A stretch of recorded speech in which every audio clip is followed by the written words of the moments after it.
everyone, Vita's H32 back for another How to Play. Today we're going to how to play the game Rainbow, which is from All Play and designed by Mito Suzuki, art by the wonderful Saibepo. Also shout out to Anka Gavril, who did the graphic design. She has done lots of stuff as well in games. This is from All Play, came out in 2024, and it's a trick-taking game of sorts.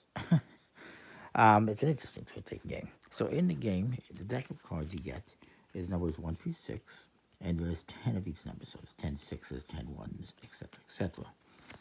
In the game, you're going to be playing combos of cards, but it's not about whoever plays. It's not about winning the trick necessarily. Because you're going to have these cards in the middle of the table. So you start off, you deal out 4 cards face up in the middle of the table, like this, and you're going to put them in actually numerical order from smallest to biggest. Let's just do it like that. And you're going to have 1 card per player. So 4 players, you're going to have 4 cards. If it's 3 players, you have 3. The game plays 2 to 6 players and is for ages 7 and up. Takes about 10 minutes. 3 to 6 players. So did I say 2? It's 3 to 6, and it's part of their tiny box line of games. What's this card game? It says, and the cards that you play will be the points for the next round. These are points. That's what these are that you're playing for. And whoever plays the highest combo, aka the most amount of cards or the highest value cards, gets to select first, and then the next highest, and the next highest, and the next highest.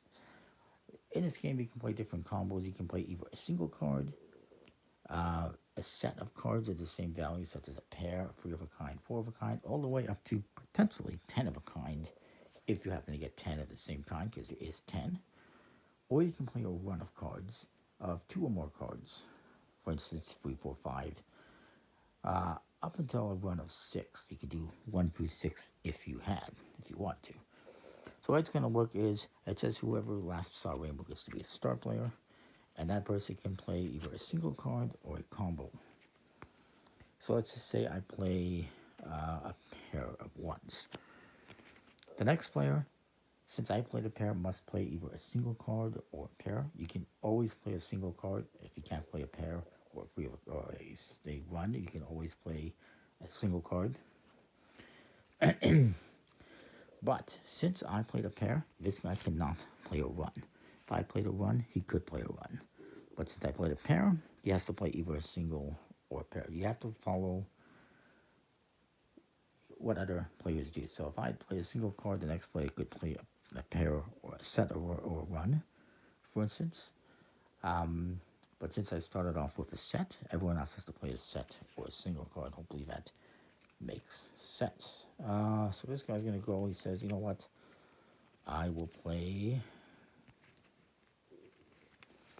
he's just going to play, let's just say he plays a 6.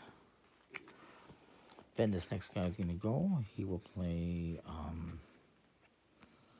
maybe he plays a pair of 3s. And then the last guy's going to go, and he will play, again, he can't play a 1 or anything like that. He's just going to play this single 4 that he has. You can always play a single card or whatever combo was played, either a set or 1. You cannot play both a set or a 1, set and a 1 into the same brick.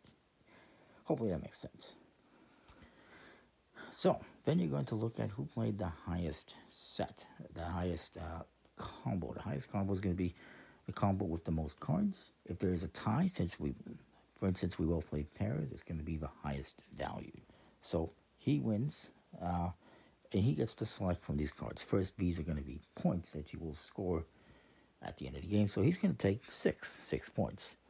You're supposed to put them face down in a pile next to you, but to avoid any confusion, I'll just leave them face up. Next highest was me, so I'm going to take the 4. Then these 2 played single cards. Highest value single card is a 6, so he'll take the 2. And this guy gets the 1. These cards that were played are going to move into the middle of the table for the next round.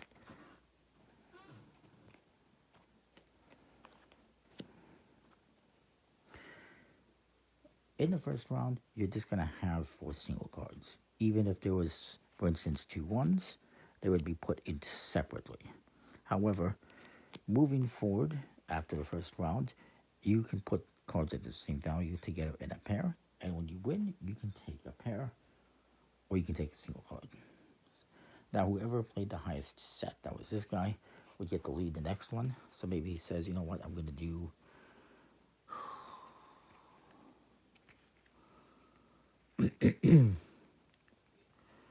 he's just going to play he'll play a 5-6. So since he led with a run, you cannot play a set. You have to play a run or a single card. As I throw this guy's hand on the floor. So again, if he wanted to play a pair of 2s, he can't because a run was played into the trick. So he will play, let's just say he plays a 1-2. Then it's my turn, and I will play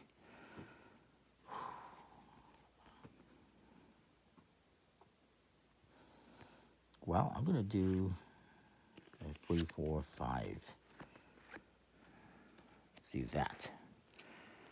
And then this guy comes in and he says, you know, I'm going to do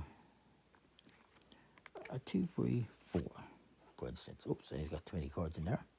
You could do a 1, 2, 3, 4 if you wanted.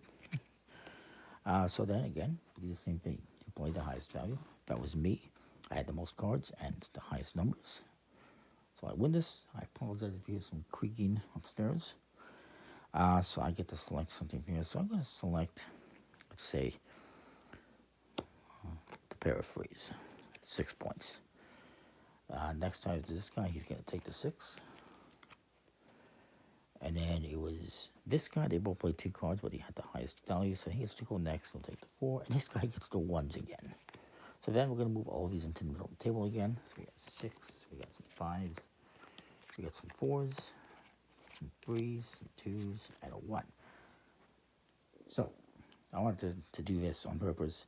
We have 6 different sets of cards. You can only have 1 per player. So what you're going to do is remove the smallest valued from the game. So this is what we're playing for in the next round. And if there happen to be, for instance, who has a 5? At some point in time, if there happen to be 3 5s, for instance, this would become its own separate set, and these would go away if that was the case.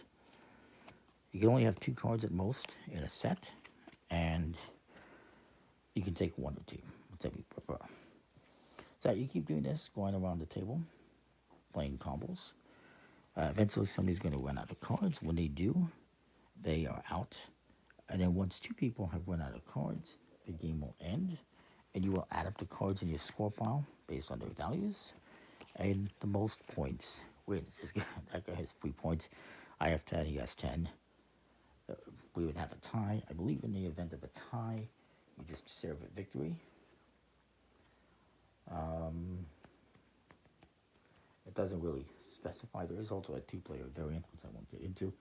A couple more things, perhaps. It is possible